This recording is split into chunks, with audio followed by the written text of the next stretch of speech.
Attam jirtu nagaa keessanii maatii damee entertainmentii kun kutaa 17ffaa anthropology isiniif qabadheen dhufe innis waa'ee gender based marginalization irratti xiyyeeffata. Yeroo darbee waa'ee marginalization kaasnee turre. Marginalization jechuun nama tokko hariiroo wajjin qabnu addaan kutuu dhiisuu, wajjin nyaachuu, wajjin dhuguu, fuudhaa fi heeruma isaanii wajjin qabnu hariiroo kamiin iyyuu ta'u addaan kutuudha marginalization jechuun isiniin jedheen ture. Arrammoo gender based mind isa jedhu xinnoo isheen isinitti taasaa. Gender based marginalization jechuun jalqabuma gaafa gender ilaallu gender jechuun garaagarummaa dhiiraaf shamarran gidduu jiru kan hawaasi kun fidee jechuudha. Adeemsa keessaa aadaadhaan kan guddachaa dhufe. Fakkeenyaaf durba kan ishee godhu fakkeenyaaf mana keessaa hojii hojjetti, inni immoo alaa hojii hojjeta yoo jedhame kuni sooshaaliidha, wanta hawaasi kun fideedha. Hawaasatu garaagarummaa dubarootaa fi dhiirota gidduu kaa'ee jechuudha. Kanarratti hundaa'uudhaan gender based marginalization isa jennu kana faayidaa walqixxeen taane argachuudha. Warri shamarranii hin miidhamu, politically, socially, economically hin miidhamu isaan yookiin immoo exclude ta'u hawaasa keessaa ala ta'u. Inni dhiiraa immoo wanta barbaadu argata. Yookiin immoo wanta politically keessattis iddoo olaanaa kan qabu, economy keessattis, social iddoo kamittiyyuu iddoo olaanaa kan qabu isa dhiiraa ta'a jechuudha. So yeroo baay'ee miidhaa karaa hawaasa tokko irratti immoo ta'u based on their gender. Sababuma durba ta'aniif hacuucamu, sababuma durba ta'aniif wanta barbaadan argachuu dhabu. Kuni gender based haala sana irratti hundoofneeti.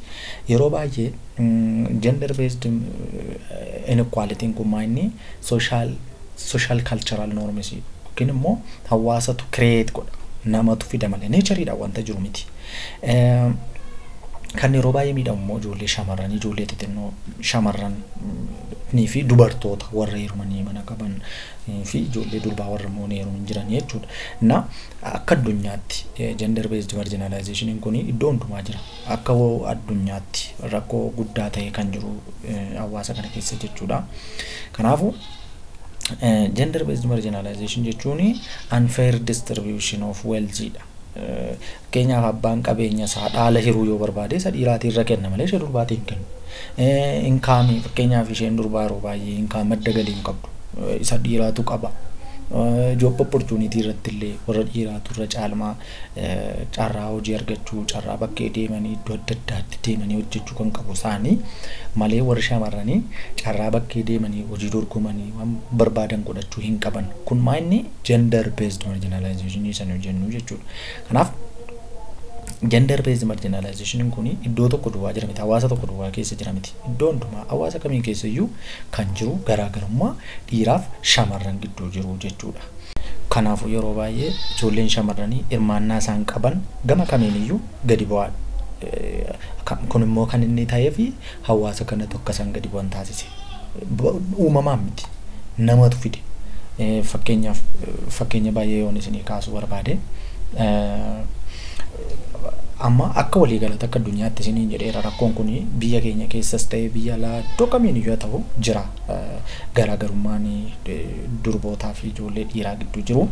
Akkas jechuun fakkeenyaaf amma durbi tokko barattee maayinni faayidaan ishee durbii amma kutaa 8 barannaan ishee gaa mana ishee qabatteennaan ishee gaa jedhaniitu mooraalii yookiin hamilee isaanii gadi buusu akka isaan barumsa keessatti hirmaanne godhu.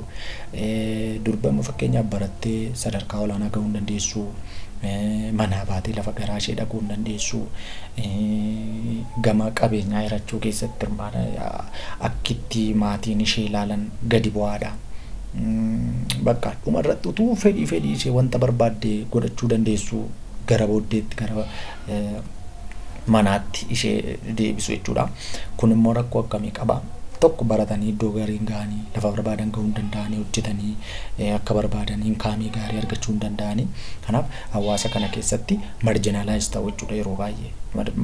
Gama kamiin iyyuu fudhadhaa marginalize ta'u akka barbaadan hojjetanii akka barbaadan karaa barbaadan ba'anii jiraachuu hin danda'an. Suma nuyi beeknu hawaasa kana keessatti jechuudha.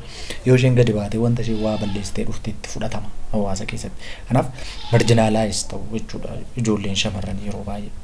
even naannoo baadiyyaa yoo deemtanii rakkooleen akkasii kun hin mul'atuun jiru akkaataan itti shamarran ijoollee shamarranii kana marginalize godhan kun jira jechuudha. Kaayyoon isaanii guddaan maa'inni ijoolleen shamarranii mirga walqixxee qabu. Dhiiraa wajjin mirga qabeenya hirmaachuu waan barbaadan bahanii galanii hojjetachuu mirga guutuu qabudha. Garuu immoo gaafa keessa seennee ilaallu hawaasa kana keessatti wantoonni shamarran irra ga'an miidhaan shamarran irra ga'anii baay'ee ulfaataaf baay'ee kan namatti hin tolledha. Akkas jechuun saatii barbaadanitti hojjetatanii jiraachuu mirga qabeenya abbaa isaanii hirmaachuu waan kamiin haa ta'u hirmaachuu danda'u. Egaa walumaa galatti kana duwwaa miti.